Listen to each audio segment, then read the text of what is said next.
মেরাজ হয়েছে রমাজানে, এ নিয়ে অনেক মতনৈক্য।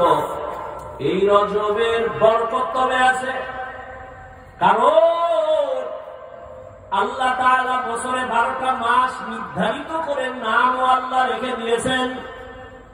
সূরা তাওবার ভেতরে আল্লাহ বলেন, ইন্না ইদ্দাতাশ শুহুরি ইনদাল্লাহি 12 শাহরান ফি কিতাবিল্লাহ يوم خلق السماوات والأرض منها 4 حرم ذلك الدين القيم।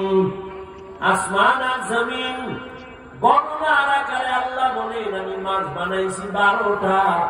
এই 12 মাসের মধ্যে কিয়ামত পর্যন্ত কোন বছর 11 মাসে হবে না, 13 মাসে হবে না। কয় মাসে হবে? সিদ্ধান্ত কার?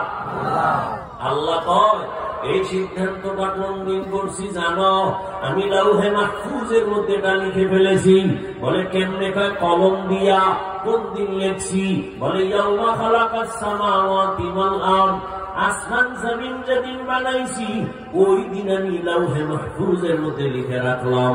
সিদ্ধান্ত বছরে 12টা মাস হবে, 11 মাসেও বছর হবে না কিয়ামত পর্যন্ত।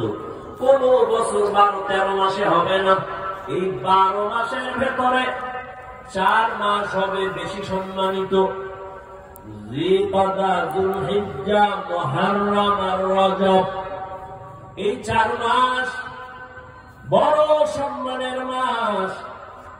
এই মাসে কোন যুদ্ধ চলবে না, বিদ্রোহ চলবে না, ঝগড়া চলবে না। কাফের মুশরিকেরা নবীজি আসার আগের থেকে এই 4 মাসের ওরা আলাদা সম্মান দিত। সব ইহুদিরা, খ্রিস্টানেরা জিলকাদা, যুলহিজ্জা হজের মাস, তার আগের মাস, তার পরের মাস, আর রমজানের আগে শাবান, শাবানের আগে এই রজব। এই 4 মাস বড় দামি। ইহুদি খ্রিস্টানরা আমগো নবীর আসার আগে এই মাসটাকে সম্মান করত। তাহলে রজব মাসটা মেরাজের কারণে সম্মানিত না, আসমান জমিন সৃষ্টি থেকে রজব মাস বড় দামি সম্মানিত মাস।